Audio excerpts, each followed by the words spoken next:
Great. Then all's well in the world. Hello, everybody. Hi, John. John. We're live now. We're live. Good. Welcome to the public meeting of the Hamilton County Public Defender Commission via Zoom. This is Monday, August the 30th, 2021 at 3 p.m. This is available to the public streaming on YouTube. There is a chat question feature on YouTube, which can be used by the public, and I will invite questions at the end of the meeting as well. My name is Kathy Brinkman, and I'm the chair of the Hamilton County Public Defender Commission, and I'll ask each of the other commissioners to introduce themselves to indicate they're present today. Hi, I'm John Delaney, Commissioner. Victor Walton, Commissioner. I'm Gabriel Fletcher, Commissioner. Merlin Shiverdecker, Commissioner, present with Ray Fowler. Great. The first item before we get to the minutes is to welcome Gabe Fletcher as our new commissioner effective July 1st, 2021. Gabe was appointed by Commissioner Stephanie Dumas. And most of you know that Gabe is a staff attorney at the Ohio Justice and Policy Center, where he started in 2019 with a fellowship and then became a permanent staff member. And his principal work is dealing with the long-term rights of released citizens, returned citizens, who are dealing with the complications of having criminal convictions. He's a graduate of the University of Cincinnati College of Law, where he was a blogger for the Law Review and an articles editor for the Human Rights Review, and had many other volunteer activities. And he was in private practice for a couple of years before he went to OJPC. So Gabe, welcome. We're very happy to have you as a member of the commission. Thank you for having me. And we've taken attendance. We've welcomed Gabe. So you were sent a package of materials, each of you commissioners, in advance of the meeting. So you should have them with you. The first item is the approval of the minutes from the board meeting of May 24th, 2021. Do I hear a motion to approve the minutes? I move. Victor moved. I'll second the motion. Okay, that was John. Yes, Are there any corrections or omissions discussion about the minutes? I didn't see any corrections. They looked fine to me, accurate. Good. All those in favor of approving the minutes, please signify by saying your name. Kathy Brinkman. John Delaney. Merlin Shiverdecker. Victor Walton. Did Gabe? Gabe's? Gabriel Fletcher. Okay. Yeah. Sorry, Gabe. Thank you. Okay. Are you ready to go ahead with item 3, Ray, or you want to wait? I'm ready to go ahead unless weren't you going to bring up one topic first about the chair? That's right. We were quite busy during the pandemic as the Hamilton County Board of Public Defender, and we neglected to note that my term as chair of the board expired during that period of time. So in order to follow the rules, we should elect a chair at this time. So do I hear a nomination for someone to be chair of the Hamilton County Public Defender Commission at this time? I nominate Kathy Brinkman. I'll second that. Merlin seconded. Have you heard? Yes, I heard that. Are there any other nominations? Is there any discussion, or shall we go to a vote? I move we go to a vote. Okay. All those in favor of Kathy Brinkman being the chair of the commission going forward, raise your hand. Aye. Right. The vote is unanimous. Thank you, I think. If I can clarify it for the record, it's section 120.13D as in David of the Ohio Revised Code indicates that the chairperson of the commission will serve for 2 years. And now we've got that. Now we got that. I only have 1 year left in my term, so we'll see how that works. As does John Delaney, we both expire next year on July 1st. All right. Item 3, recognition of Commissioner Bill Gallagher for years of dedicated service. Bill is here with us as my guest. since I couldn't really do this on Zoom or YouTube. But I've got a plaque that we're going to present. And I'd like to read it. It says Hamilton County Public Defender Service Award in honor of William R. Gallagher and in recognition of the tireless and dedicated service to the Hamilton County Public Defender Commission. Bill has served 2 terms, July of 2009 to July of 2013, and August of 2017 to July of 2021. Thank you for your distinguished and unique contribution to the advancement of justice, fairness, and equality in the criminal courts of Hamilton County, Ohio, and for all that you did to ensure the success of our office and the effective representation of those we serve. This is from the attorneys and staff of the Law Office of the Hamilton County Public Defender, dated August 30th, 2021. And I'd like to give it to him and have him sit in this chair and say a few words.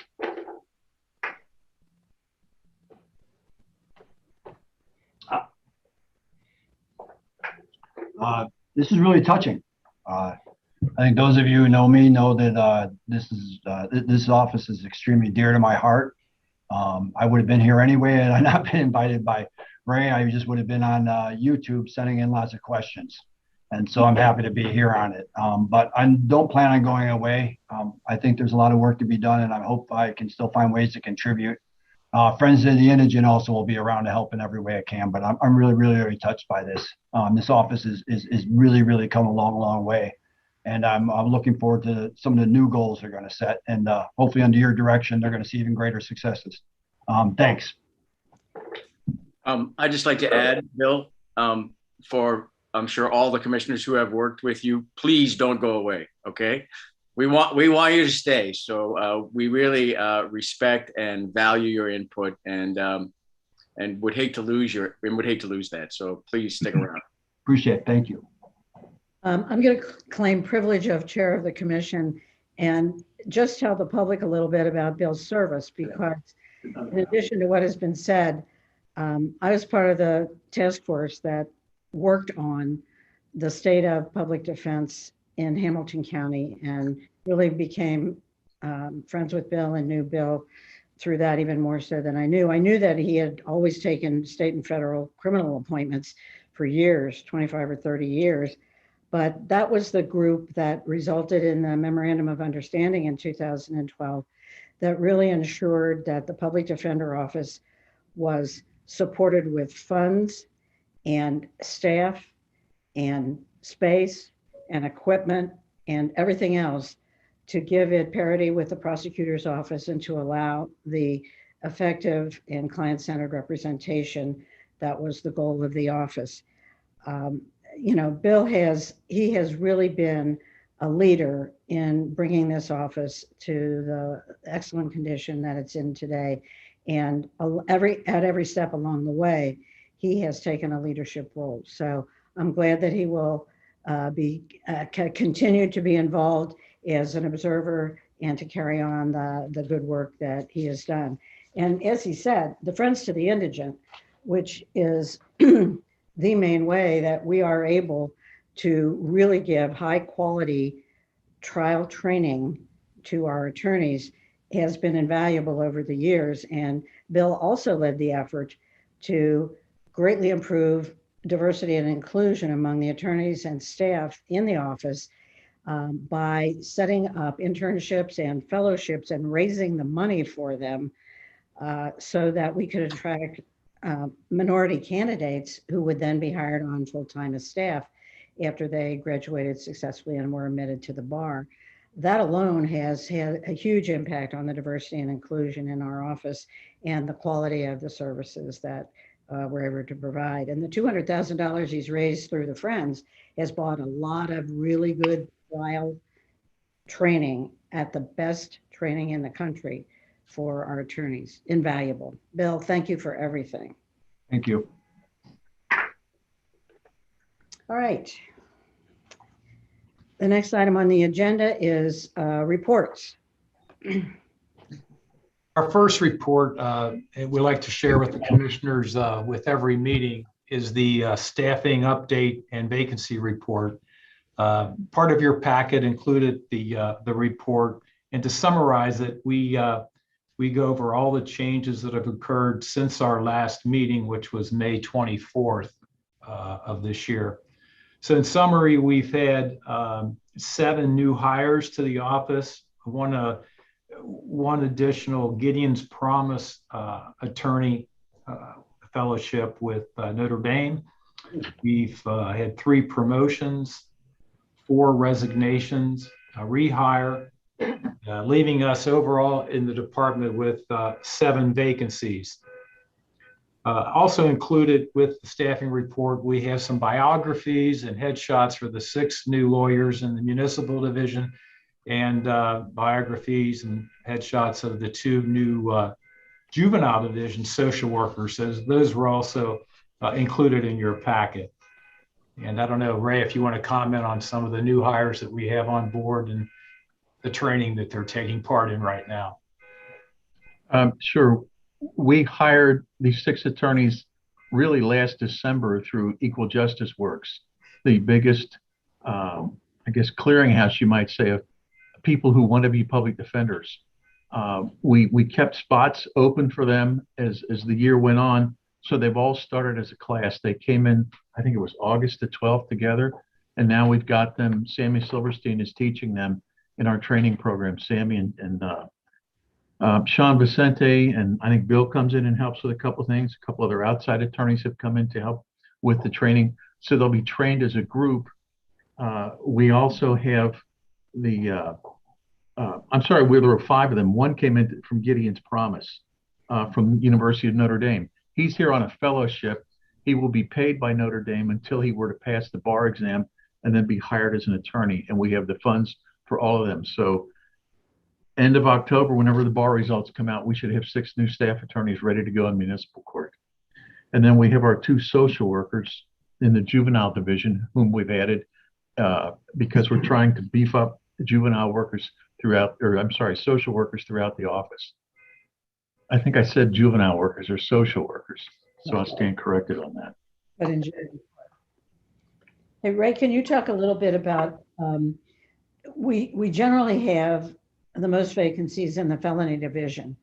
And can you talk a little bit about that, the challenges and what we're doing to fill those? Well, we're looking into, with Jack's help, significantly increasing the funding of those attorneys.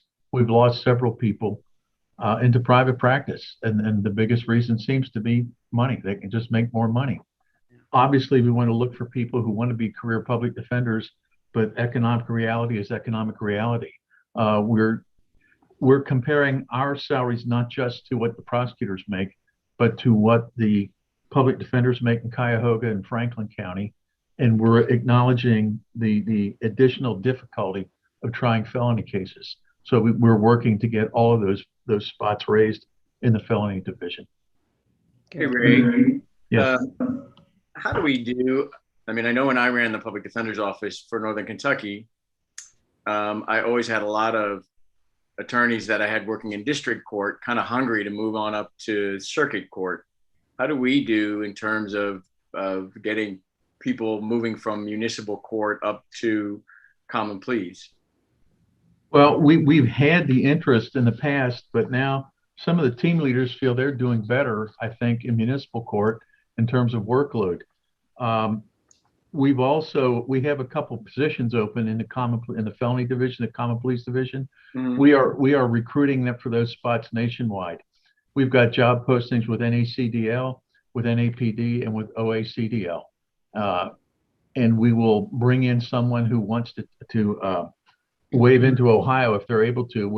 We were looking for 3 years of experience, but that's why we want to increase the pay also.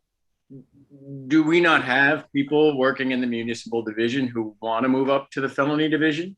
I mean, that for me used to be a great way to retain people.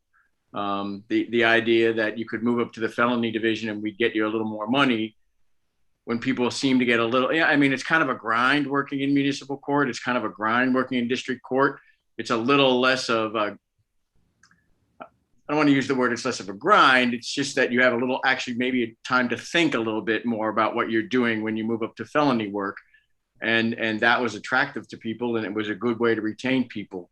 Is there not there's not, am I hearing there's not a big desire in the municipal attorneys to move up to the felony division? Maybe not as much as we'd like, and I think it's a money issue. Okay. How much, say, I should know this, so I'll apologize in advance for not knowing it. What is the average salary of a municipal division attorney versus if they were then to move up to felonies? How much more would they make? What kind of a bump would that be for them? Jack, do you have that, or Kathy? It would be about a 12 to 15% bump. And as Ray indicated, and we'll talk about this a little bit later in our meeting, we're asking for a salary adjustment pool of funds to really revamp our attorney salary levels in all divisions to get more parity and more commensurate with not only the prosecutor, that as was defined in the MOU, but also with the other county public defender offices, large as we are, such as Franklin, Cuyahoga, and the others. And I feel really confident we'll be successful in getting that pool of salary funds. That's when we can revamp for 2022 the entire attorney salary structure. And we're excited about doing that going into next year. It'll help retention. It'll help motivating, as you say, the municipal attorneys wanting to move on to our felony division for future career growth. I mean, a 12 to 15% bump is at least Pretty decent. It's not bad. I mean, when we bring like I read the report. How many new municipal attorneys did we bring in? It was Six. So when we bring those people in, are we saying to them, here's a career path for you? Well, Our goal with you is to keep you in the municipal division for a year, for 2 years. And then what we really want to see with you is some growth in the municipal division. And then we really want you to go on to be in our felony division. That's our goal for you. And that's what we're going to groom you for. I think Kathy, there's a path we're talking about Okay. that Sammy and Sean have been working on. Do you want to explain it, Kathy? We can't hear you, Kathy.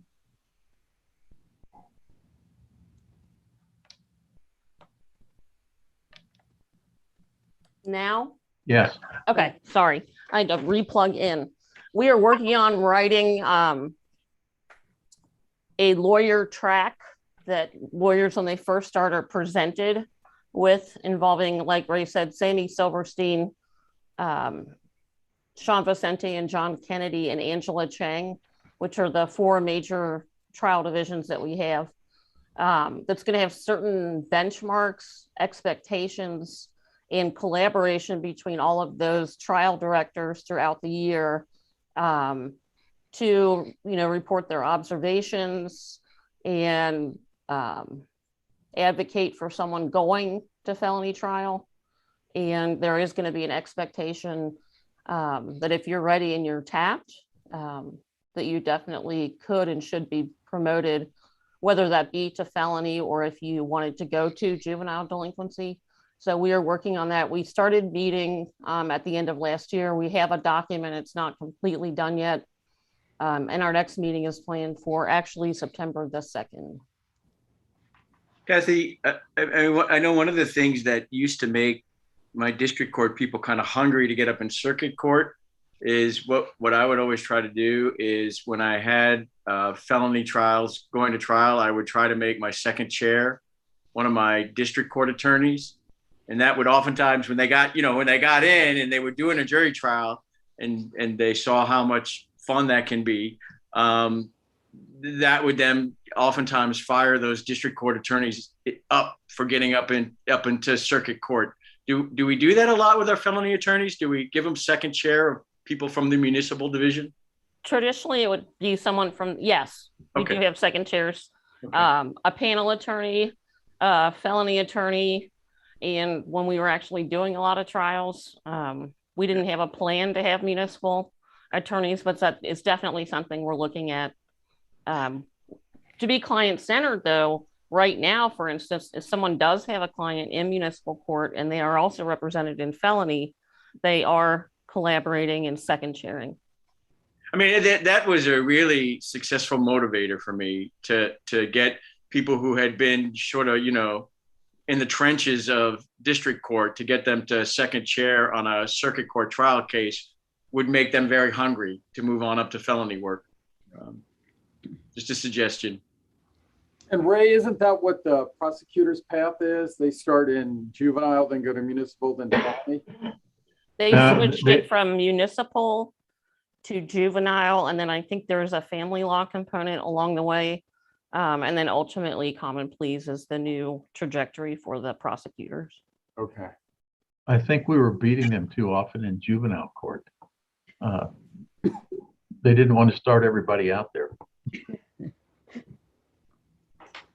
Good.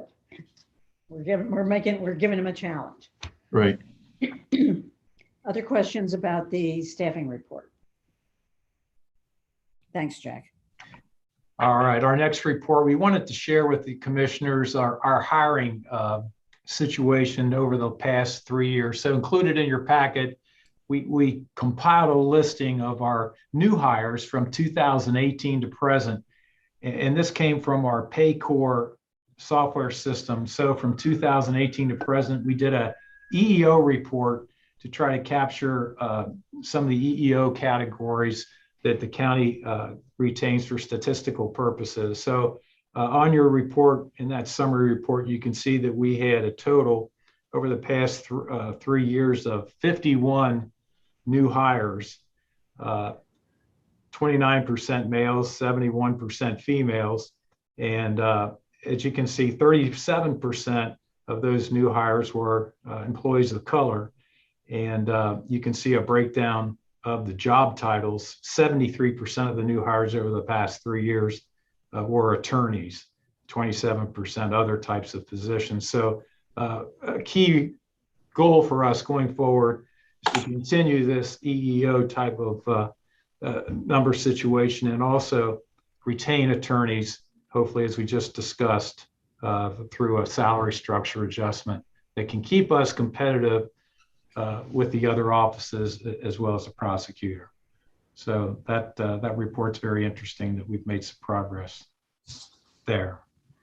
Then down below in the lower box, this is a compilation of all of our employees, breakdown on the males and females, 39% males and 61% female, and then 25% employees of color throughout the entire department currently. So that gives you a little bit of idea of where we stand as it pertains to EEO and our Paycor system. Questions about the EEO report?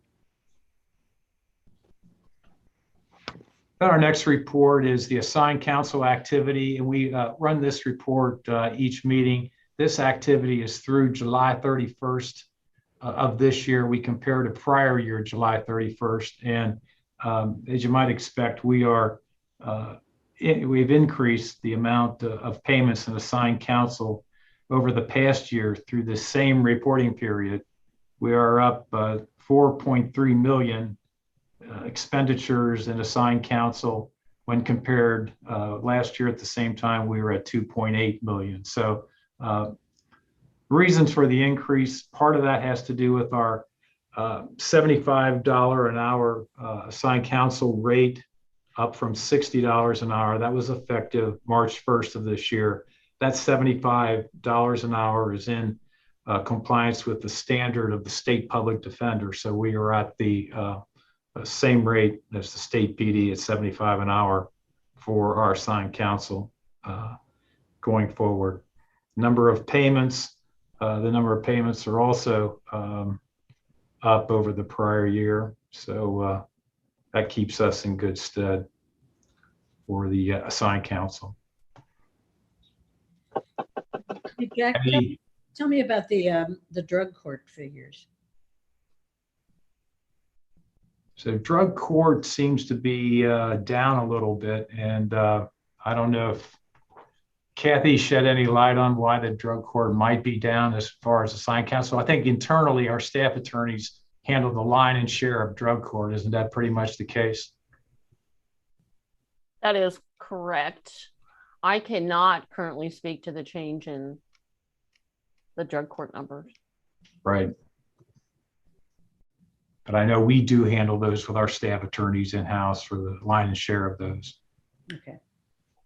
Well, you have a new judge in there, so that, that may have made a difference too. Okay. That's very possible. All right.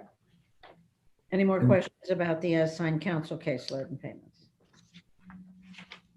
And Jack, what about our caseloads for staff attorneys? Then for staff attorneys, when we compare our assigned cases and assigned clients through the end of July to last year at the same time, we're pretty consistent. There's just a slight increase over last year with our divisions, each division's assignments of cases and clients. So that's been relatively constant when compared to last year. So they're still handling the same number of clients and cases going forward.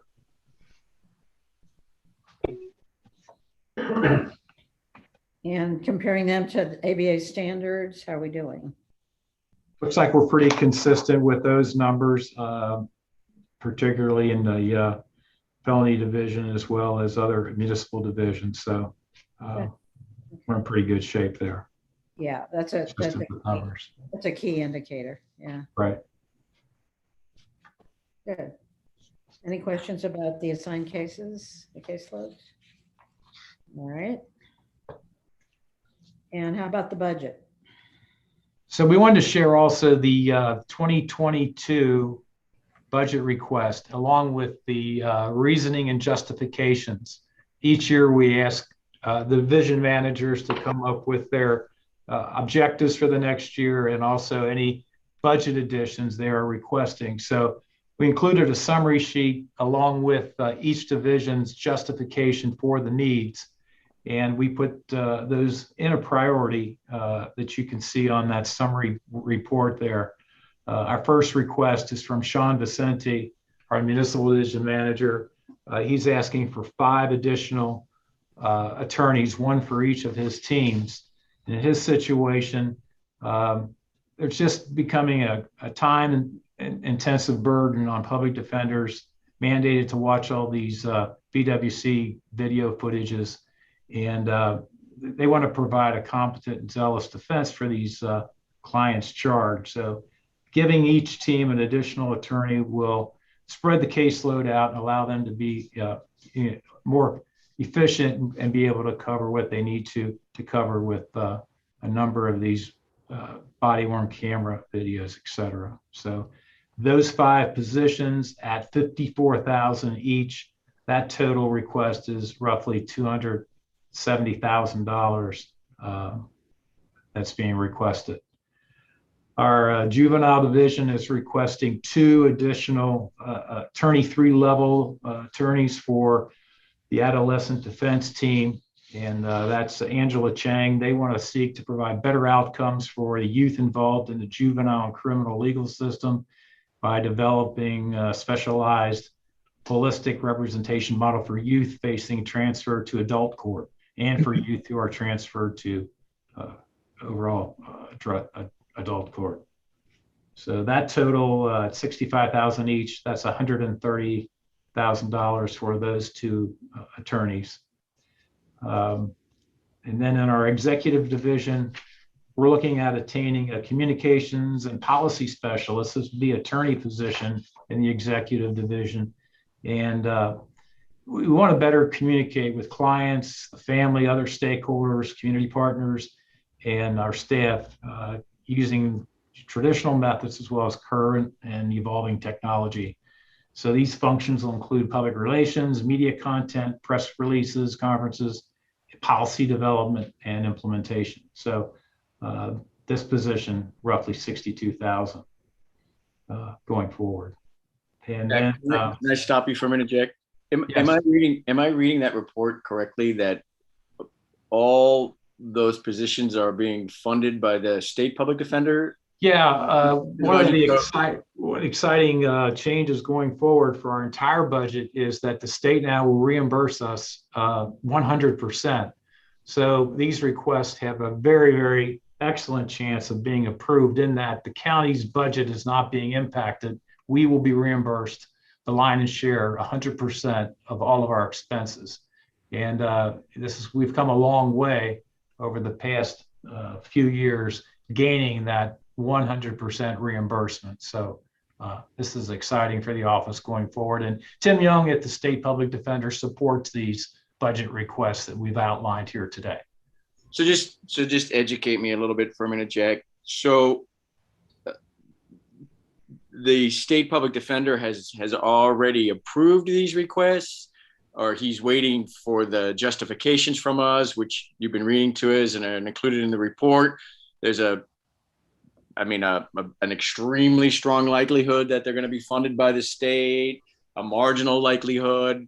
Well, maybe I think there's a little misunderstanding. We are requesting this budget to the Hamilton County Commissioners. Actually, they still set our budget. Okay. And they appropriate our funds. So they are, in fact, the county commissioners are, in fact, the ones that will be evaluating our requests and then making recommendations to approve these requests. And then upon approval, each month I submit an expense report that includes the salaries and other expenses to the state, and they reimburse us 100%, or will be. Prior years, we've been getting 80% or 70%. And back in 2006, I know when I started, we were as low as 30%. So we've come a long way with the state reimbursement. But just to summarize, we request our budget currently at this time to the county commissioners for their approval. So when we request these positions in our budget, basically what we're saying to the commissioners is we're requesting these positions and here's the justification for them. And oh, by the way, if you approve it, we're going to be reimbursed 100% by the state public defender for this. Exactly. And this really puts us in great position to be successful. We've always had the support and cooperation of the state PD with Tim Young. And basically over the years, our improvements have been recognized statewide when they had the state public defender meeting as to pay parity, additional positions, laptop computers for all of our staff. So all of those kinds of things have been recognized by the state PD here in Hamilton County. Well, and it's certainly a big incentive for the commissioners to approve it, knowing that it's not an additional cost to the county. Yeah, exactly. Okay. Hey, Jack, do you know whether the Office of Policy Development and Implementation, that particular position, exists in the other metropolitan public defender offices? And will that position be somebody who works with Tim Young on systemic changes? I'm going to divert that question to Kathy. I think she has better knowledge of that going forward. Kathy. I do not know of any specific. I had seen some postings for some other states that have comparable positions. And then I know that the prosecutor's office has their own PR person. So I was hoping to attract somebody, I think ideally an internal candidate or someone that has practiced here as a defense attorney would be probably more qualified for the position, but there's not exactly a model position in the other counties that I'm aware of. Okay. That is a potential role for that person to play because any systemic changes are going to require concerted effort of the public defender offices through the state public defender to get things done. So I think keep that in mind when you're hiring and when you're talking to Tim about it. Good. And office space. Yes, the next item is additional office space for our guardian ad litem division over at Court Street on that 8th floor. And this is one item we've already received approval on through the county administrator to put into the next year's budget. Juvenile courts moved from a totally in-person model to one now that's heavily dependent upon hearings that are via Zoom applications. So we need offices for the guardian staff. Currently, they're in cubicles. Ray and I and Kathy met with the office ownership and our management to design and work on getting additional office space over there that is now available. So that will provide more privacy for the guardian non-attorney staff for these hearings and allow them adequate space. So right now, the county's facility and architect division are working on the plans. We have a purchase order to pay for these plans. So this particular item, we're already up and running on to get this additional space. And then down the road in that same building up on the 9th floor, the juvenile division, they're looking to increase space for staff expansion. So Ray and I and Kathy are looking into some space that may be coming available on the 9th floor over at Court Street, probably after the first of the year.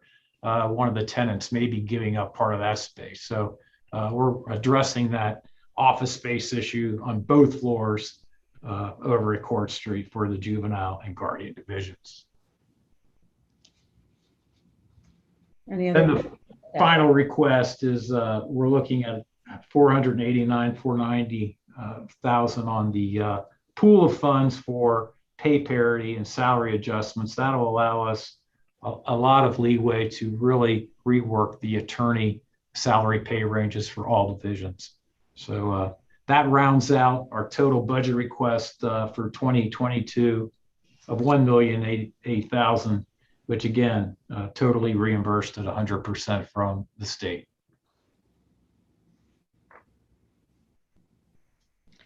Any questions about the budget request for the 2022 budget?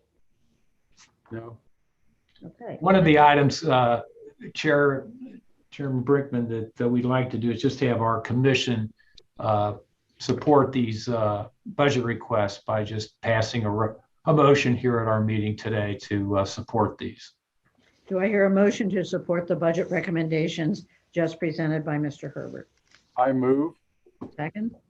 I'll second the motion, please. It's been moved in second. Any discussion? All those in favor, raise your hand. Aye. Passed unanimously. Thank you.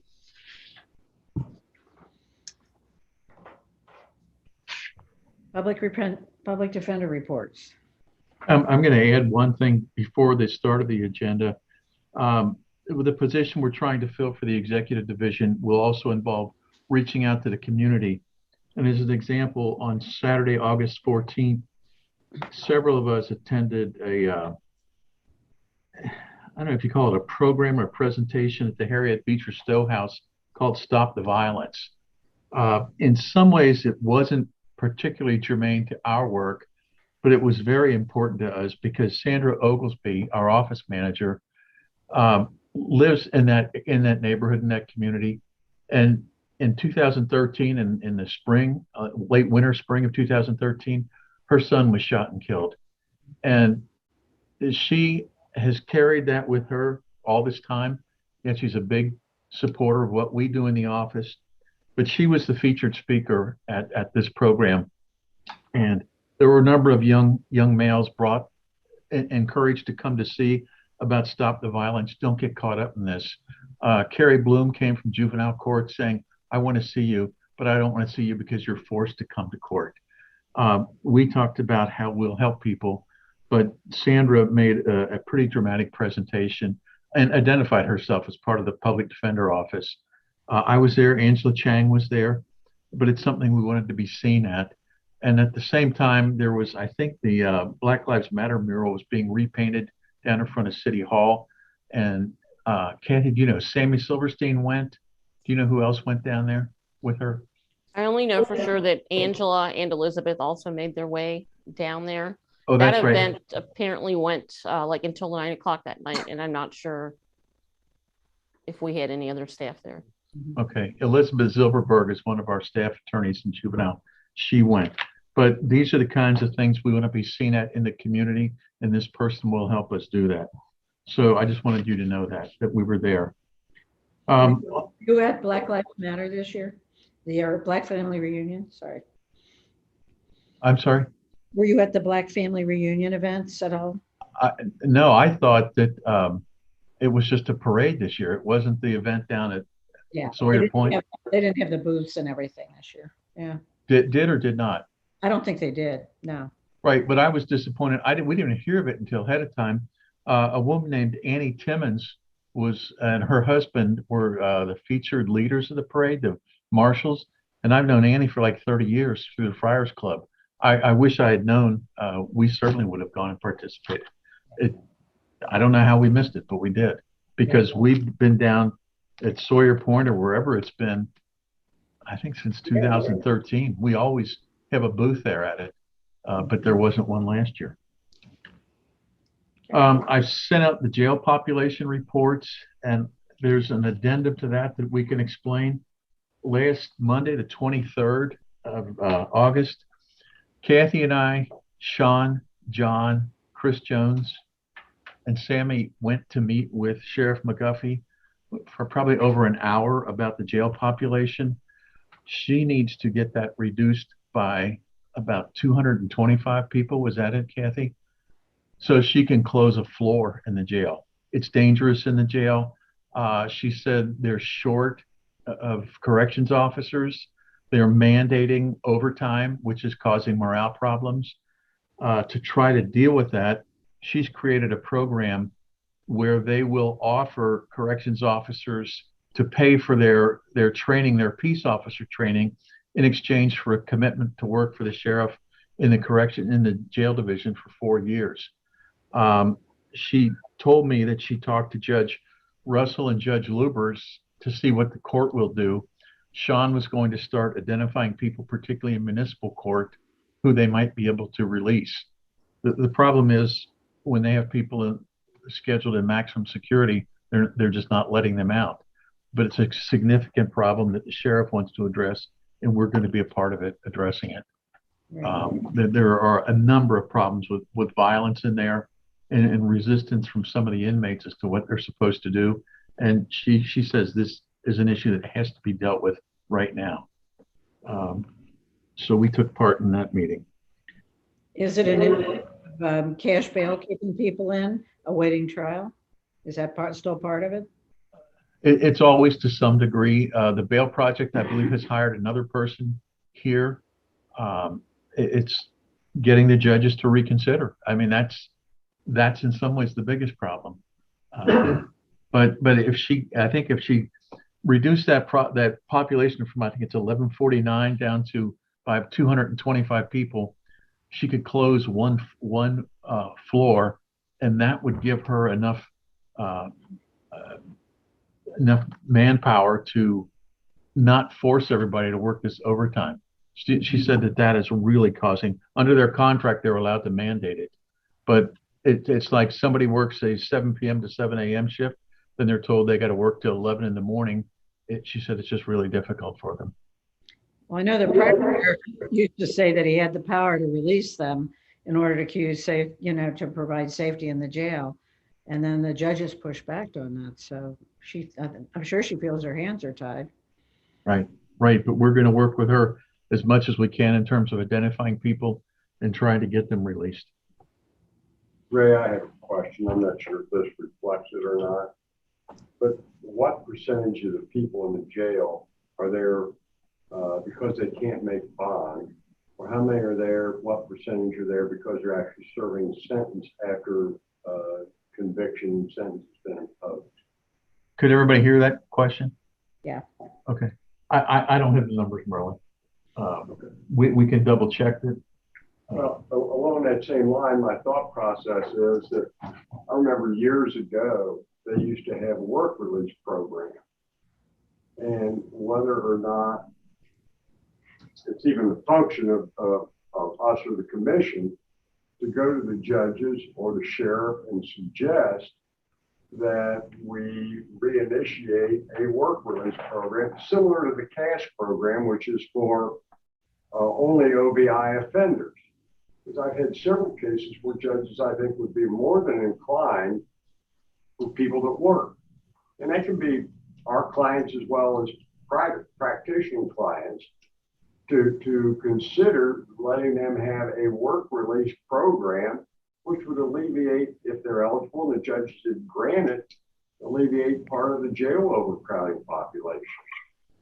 We can certainly ask if she could make that happen. I think the problem with it is they've got to have somebody dependable to then come pick them up to get to work, unless they're working downtown each day. In the CASH program, they can drive to work if they have a car. Okay. I'm certainly willing to talk to her about it and see if she's interested. and see if the judges would do Unless I'm the only one that thinks that's a reasonable idea to pursue. it. I think any idea is reasonable if it'll help reduce that jail population. Well, the county's inviting a lawsuit if they don't do something about it.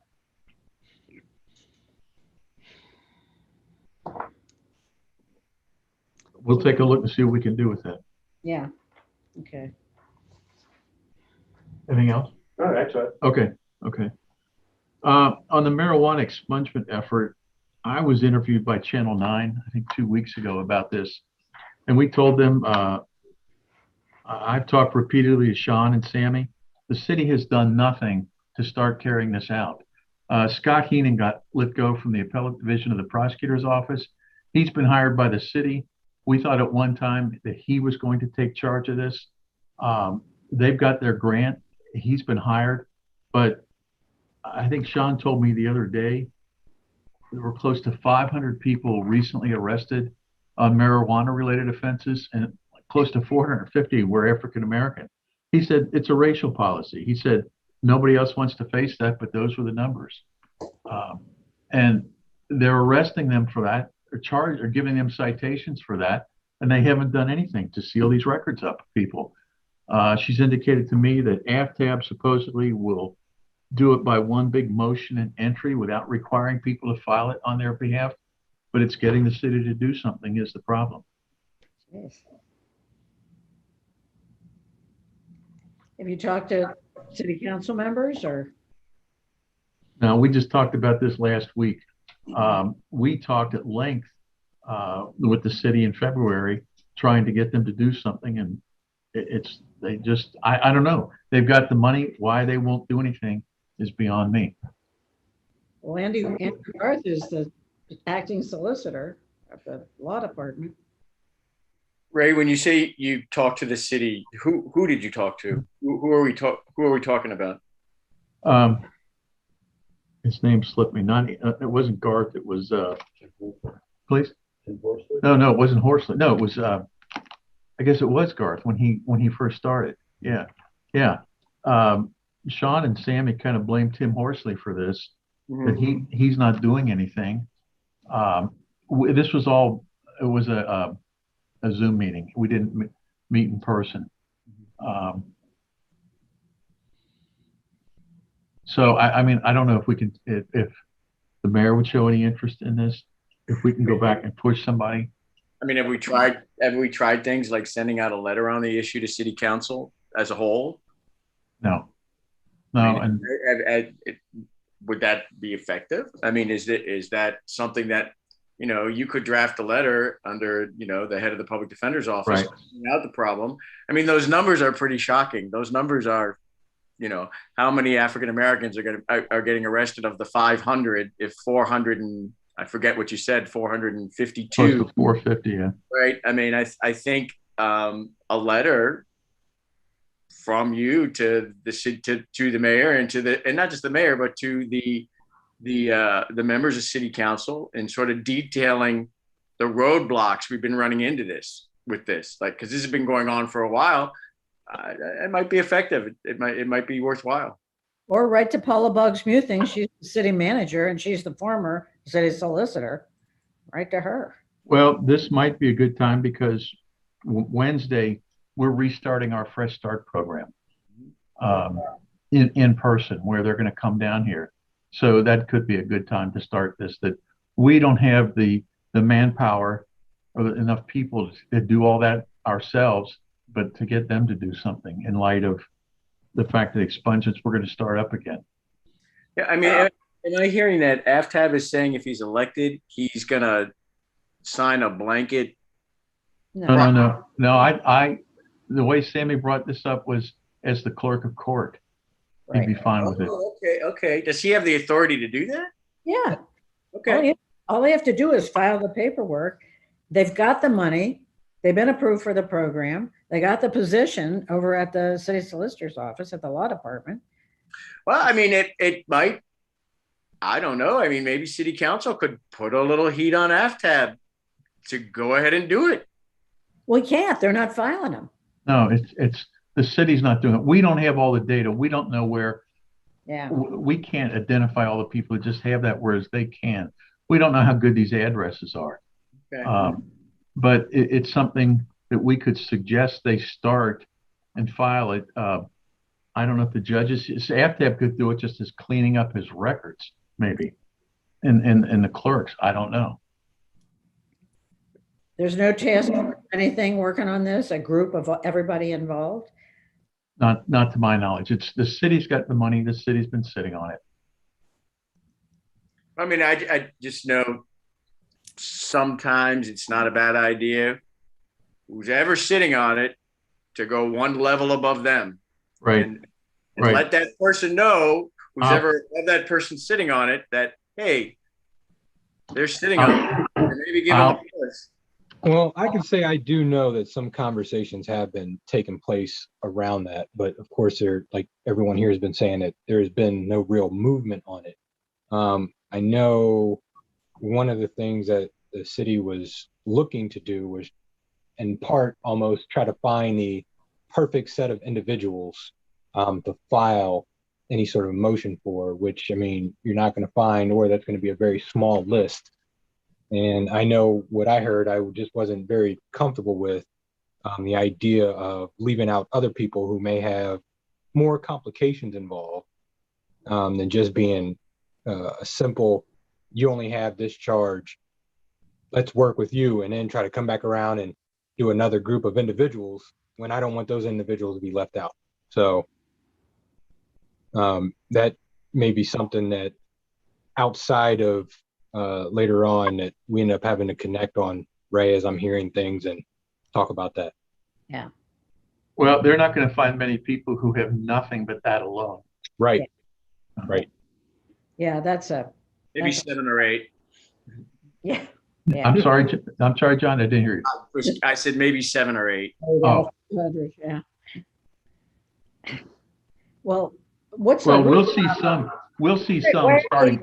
Why are they citing people? As simple possession, right? Right.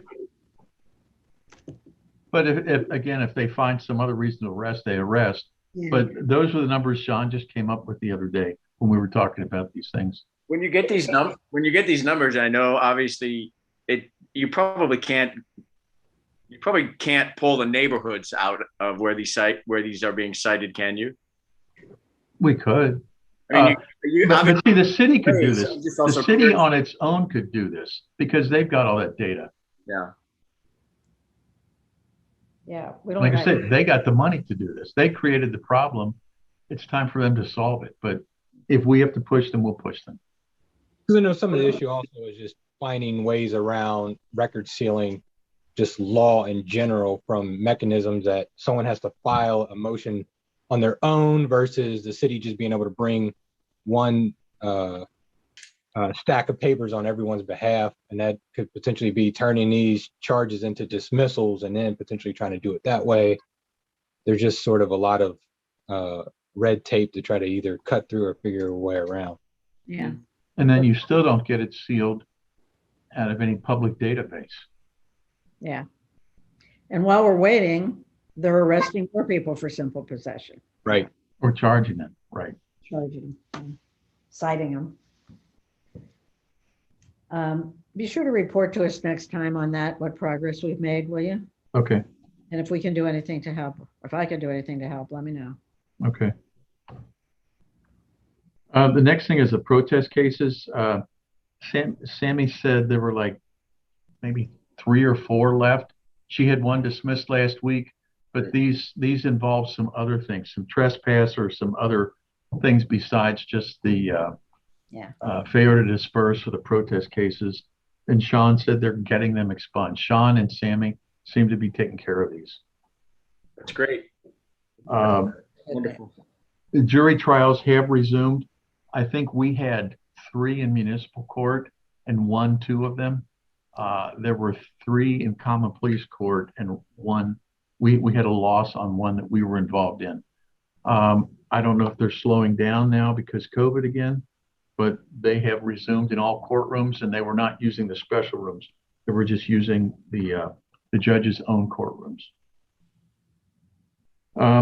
The next thing we've got is Fresh Start. And again, we're doing it by appointment now. It's on our website, it's on Facebook.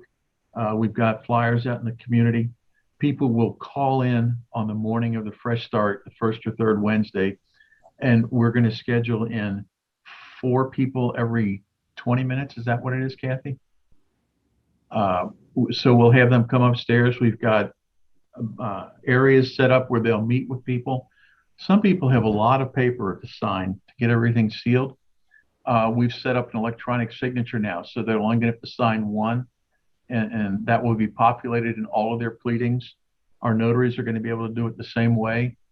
We'll have masks, we'll have sanitizers, so it'll be as little contact as possible, but they still have to come in, and it's going to be by appointment, but we'll do it for the 3 hours and see how well we can get it rolling again.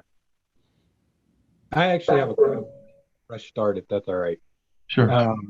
As I was looking at the website, is there any plan to update that? Because currently the old record sealing law is on the website. It was updated in April of this year. I thought Chris had the new one out. When I looked, I saw the old law was still up there. We can definitely update that. I didn't realize that it was the one from, I'm guessing, the fall of 18 was the most recent update prior to the one in April. And I mean, I'm already assuming that the attorneys who are operating in this are using the new law, but yeah, just the website. Right, because Chris made a cheat sheet, a really nice analysis that we shared statewide with the other public defender offices. I'm sorry if we didn't get our website fixed. That's sad. Now, out of curiosity, which attorneys, let me rephrase that. Do all the attorneys who are operating sort of in the trial setting have a working understanding of record sealing, or is it just a special set of individuals?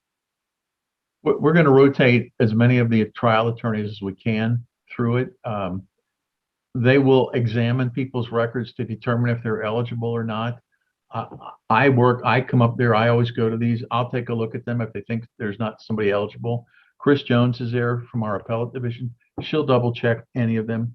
We'll take as many as we can. We flag anything if we think there's a problem, and then we get like second opinions on those. I've always, whenever they turn somebody away, I try to talk to them, explain why, and I take a second look at them. Gotcha. And then finally, as far as record sealing goes, how is that part of the consideration in advising clients too, when it comes to potentially going to trial or pleading, that some of the charges that they might plead to may not be sealable or sealable? Does that make sense? I believe so, sure. Because they talk to them, even if something's been dismissed, they'll tell them that they're eligible to have it sealed. Technically, on a charge that's dismissed, the judge could do it on the spot, but they don't. And somebody else might have charges dismissed today, but if that person has a prior record, they need to take steps to get that sealed too. So would you verify that all our attorneys are automatically asking the judge to do it if there's a dismissal that's eligible for the judge's action? I can't verify that they do that regularly. I don't know. I'd have to ask Sean about that. Yeah, we should be doing that. Yeah.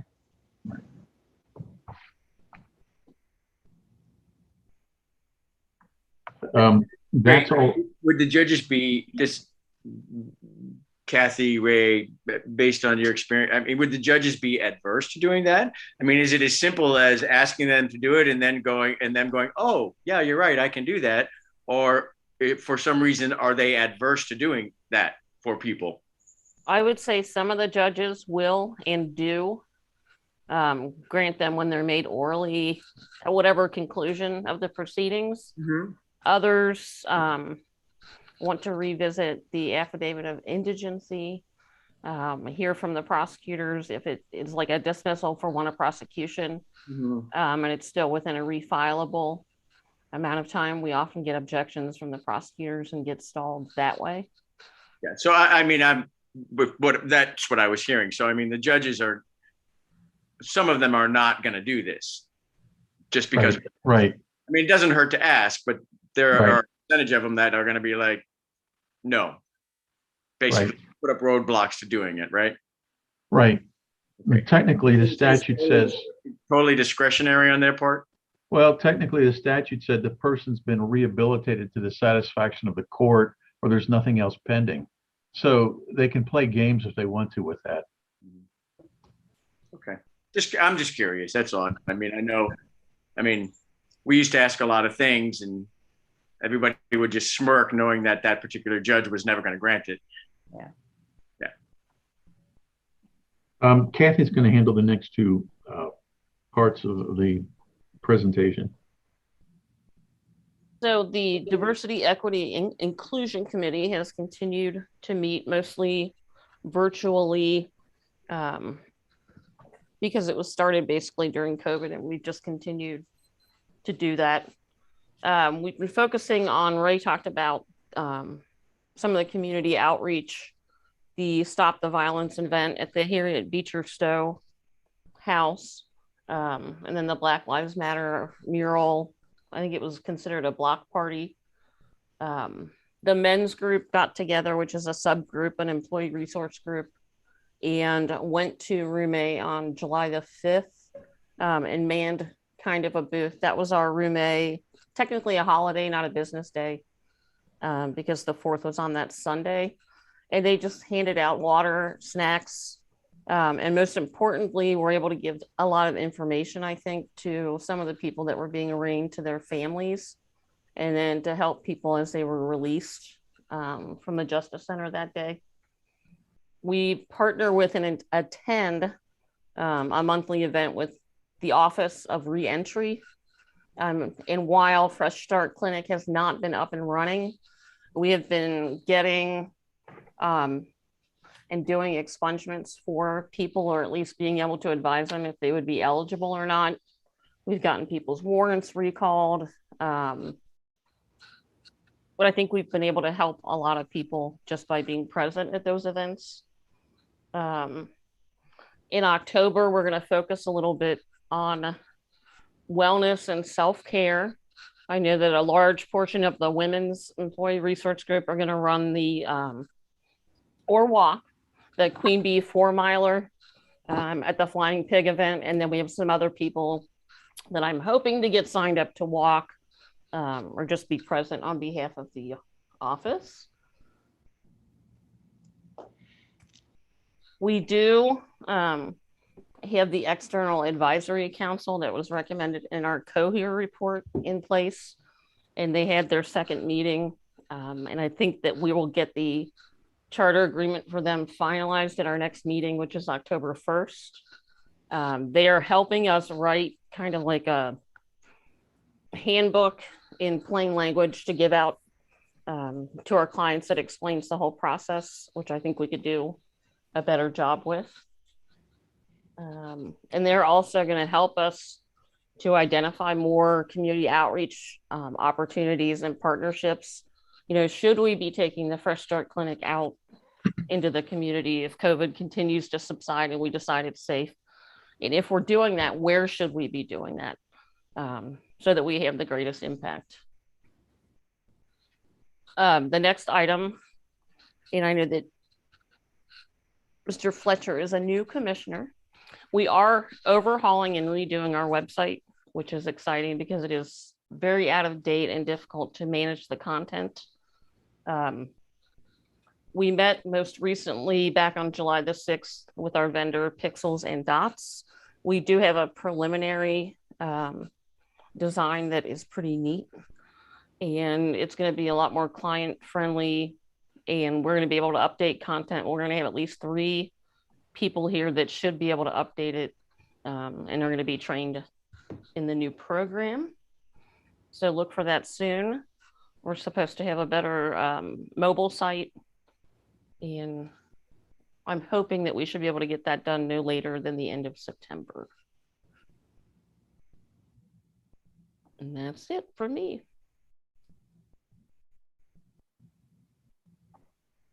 Thank you.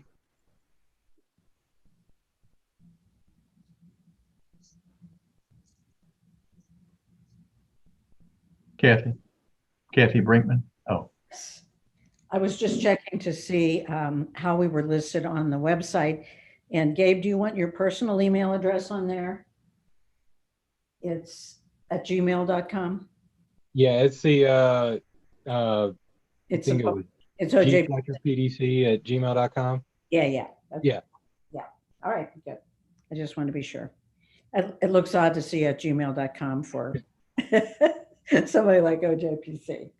All right. Commission items. The public defender evaluation. We discussed this at the last meeting, and Ray is in the process of contracting with Mark Stevens, the former public defender in Knoxville, who's now in private practice, to do an office evaluation. It's been, the last one was done in 2012.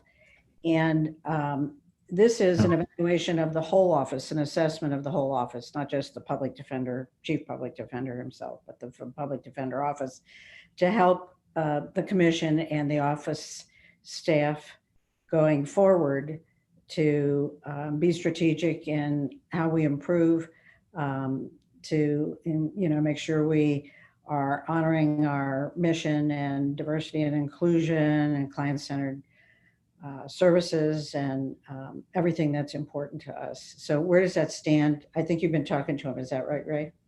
right. But he last evaluated the office in 2018. It was 18. I don't know. I had 12. Right, not 12. Yeah. I talked to Mark, I think it was last week or the week before.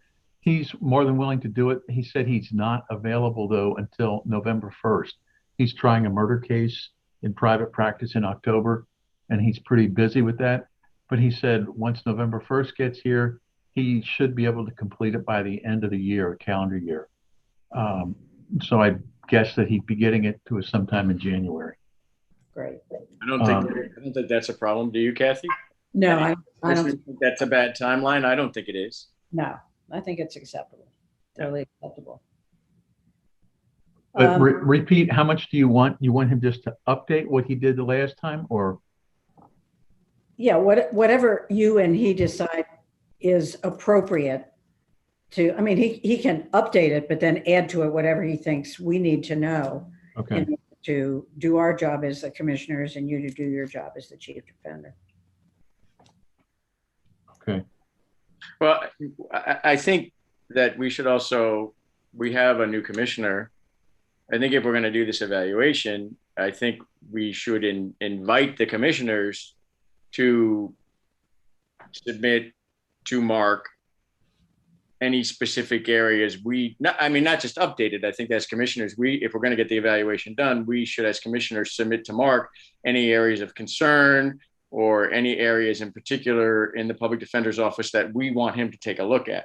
Yeah. So I would encourage us as the commissioners to get to Mark probably personally prior to him beginning the evaluation areas that we as commissioners would like him to take a look at, or Chairman Brinkman, maybe we could get them to you and then we could put together a document to Mark. I mean, it seems a little silly to me to go forward with an evaluation that just says, oh, Mark, update what you did 2 years ago. I think he might like a little more guidance than that. And I think the guidance should not only come from Ray, which I do think it should come from Ray, but I also think the guidance as to what we want looked at and what we expect from the evaluation should come from us as the commissioners.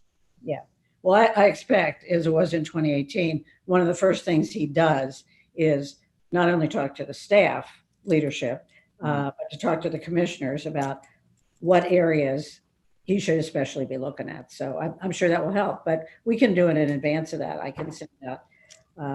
Yeah, we have to, because we have to watch out for the public meeting exception, we have to kind of watch the way we do. But I'm so good at that. Yeah, I know. I'll figure out a way to do that. I'll communicate with each of you individually. How about that? That'll work. Yeah. And, we're not going to make any decisions based on it anyway. It's just information gathering. So I think we'll be okay. Okay. All right. Anything else to add to the agenda? Old business, new business, commissioners that we haven't talked about, we want to cover? Ray, you don't have any reason to go into an executive session as I understand it. Is that correct? Not unless the commission does, no. No, I know of no reason that we need to go into executive session. Dave, did we get any questions in the chat? If you're still there, he said he was going to relay them to us if he did, and I didn't get any relayed to me. Yeah, there was no questions in the chat, no. All right. And if anybody who is watching on Zoom wants to submit them now, we'll wait a minute and see if anything shows up. And do we want to select a date for the next meeting? Yeah, be a good idea. Good idea. All right. On our schedule, that would be November sometime. Okay. Let's look at the calendar for November. October. So at the end of November. Presumably, we'll do it via Zoom, given. Yeah, probably. Yeah. Be great one of these days when we can get together as a group and do this live and in person. It's, in my opinion, a more productive meeting when we're all sitting in the same room. Yeah. We'll keep the decision open and see what the conditions are. I mean, it changes day by day. Is the 29th of November, does that work? That's great, Kathy. It's fine for me. All right. Same here.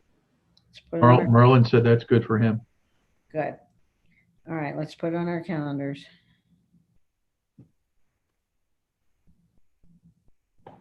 And just for clarity, Ray, am I hearing that Mark would probably start this evaluation in November, like in the beginning of November? Right. I don't want this to be a waste of money. I mean, I want this to be productive for us. Well, my thought would be you'd have it for February. Well, If he- yeah, but I want to make sure we get our input to him, Right. all of you and us as commissioners, that he has some input in some direction. Really, if he's going to start in November, we should make sure he gets this by the beginning of November, so he's not just coming in and going, "Okay, I'm here," right? I mean, let's. Oh, no, he wants the information now so he can start at the beginning of November. Okay, so that puts the impetus on us as the commissioners to get our thoughts together prior to at least 4 weeks in advance of our next meeting. Well, we can ask him. I mean, I'm sure he's got a format for generating the information that we want to give and that he needs to do his work. So I'll work with him on that. Okay, I mean, I don't mean to say all about this, but you have a number of commissioners here, including myself, who were never part of prior evaluations. Right. So we're all sitting here wondering how this is going to operate and how we're going to get our input to him. Well, he came up here several times Yeah. before. Okay, so then presumably we might meet with him. He's in Knoxville. Oh, I would expect he'll come up here. Yeah. Well, this is new to me, and I'm certain that it's new to the other commissioners as well. I Okay. think he might be planning on 4 trips. Yeah. I don't think I sent, did I send the commissioners as informational material? Did I send the 2018 evaluation or not? I think everybody's had it. Well, Gabe, let's- did you get? I've seen it, yeah. Yeah. Yeah. Merlin? I've seen it. You sent it to me. Okay. Okay. Have you seen it, John? Yeah, I've seen it. Okay. I think I And sent it. Victor? We have, yes. Yeah. Okay. So let's do that. I mean, we can review that. That'll give us a good start. And then I will send to each of you some kind of question format for you to fill out to send me what your thoughts are and tell what you'd like to have looked at. Okay? Kathy, could you do me a favor? I was given that original evaluation, the 2018 evaluation. I was given that in a paper format. Is it possible that someone can email that to me so I have it? So I Yeah. have it in on my computer as opposed to just a hard copy. Jack, you want to do that? Do that. I can send that. I'll send it to all the commissioners again, so you have a file copy. Great. That'd be great. Thank you, Jack. Okay. All right. No questions have arisen. Anything else for the good of the order? Do I have a motion to adjourn? I'd make said motion to adjourn. Second. It's been moved and seconded. All those in favor of adjourning, say aye. Aye. It's unanimous. Thank you, commissioners. Thank